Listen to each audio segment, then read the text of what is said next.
விஜய் அது வேண்டாம், நீங்க செலவு பார்த்துங்கன்னு சொல்லி சொல்றாரு. அப்போ ஒரு ஸ்டேஜ்ல நீங்க 234 கேண்டிடேட்ஸ் படம் நீங்களே செலவு பண்ணீங்களான்னு கேட்கும்போது அவர் சொன்னாருங்க, மினிமம் 2 கோடி வைங்க, 500 கோடி எப்படிங்க நாங்க செலவு பண்ணு அன்னைக்கே அவர் சொல்லிட்டார். இன்னொன்னு நீங்க ஆதவர்ஜுனா ரொம்ப செலவு பண்ண குடும்பத்துக்குள்ள நிறைய கேள்விகள் எழுது. ஏன்னா அவர் சொத்தை பிரிச்சு கொடுத்துட்டாங்க, அவர் மார்ட்டின் வந்து சொத்தை பிரிச்சு கொடுத்துட்டாரு. பட் ஸ்டில் அவரை வந்து மேனேஜ் பண்றதுக்கு ஒரு மேனேஜர் போட்டிருக்காங்க. அப்ப நீ கேட்கிற நேரத்துல காசு எடுத்து செலவு பண்ணா உன்னோட ஐடியா என்ன? ஆதவர்ஜுனா நான் எப்படி நினைக்கிறேன்னா, ஆதவர்ஜுனா இது ஒரு 10% கட்சியாக இது பிசினஸ் பண்ணலாம்னு கூட யோசிக்கலாம். பட் ஆனா இன்னைக்கு அவங்க கேட்பாங்கல்ல, ஏன் இங்க செலவு பண்ணிட்டே இருக்கு? அப்ப நீங்க 234 கேண்டிடேட்ஸை போட்டுட்டு நீங்க பாத்துக்கன்னா பாத்துக்கலாம் மாட்டார். நான் என்னுடைய தொகுதிக்கு பாத்துக்கிறேன். விஜய் பெரம்பூர்ல ஒரு நிக்கிறார் அப்படின்னா அவருக்கு நான் பாத்துக்குவேன். அதை தாண்டி என்னால எப்படி பாத்துக்க முடியும்? யாராவது கேட்டாங்கன்னா 1 லட்சம் 2 லட்சம் கொடுக்கலாம். கேட்கிற கோடிக்கணக்கெல்லாம் செலவு செய்ய முடியாது.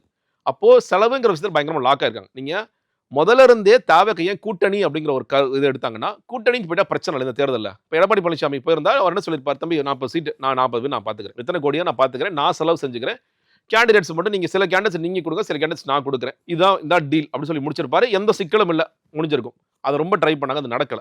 அப்படி இருக்கும்போது இப்போ சொந்தமாக இருக்கக்கூடிய செலவு விஜயால பண்ண முடியுமா? நிச்சயமா பண்ண முடியும். விஜயோட சொத்து இருக்கா? நிச்சயமா. நடுவில் சில கதைகளாக வந்துச்சு, விஜய் வந்து தன்னோட சொத்தை விற்கிறாரு பாருங்க, இது செலவு செய்யறதுக்காக தன்னோட சொத்துக்கெல்லாம் விற்கிறாரு, அதே மாதிரி டிவோர்ஸ் கேஸ் வருதுனால சொத்துக்கெல்லாம் விற்கிறாரு. இதுவும் கதை தான். இது ரொம்ப அழகா இந்த கும்பல் என்ன பண்ணுதுன்னா கட்டுக்கதையில பயங்கர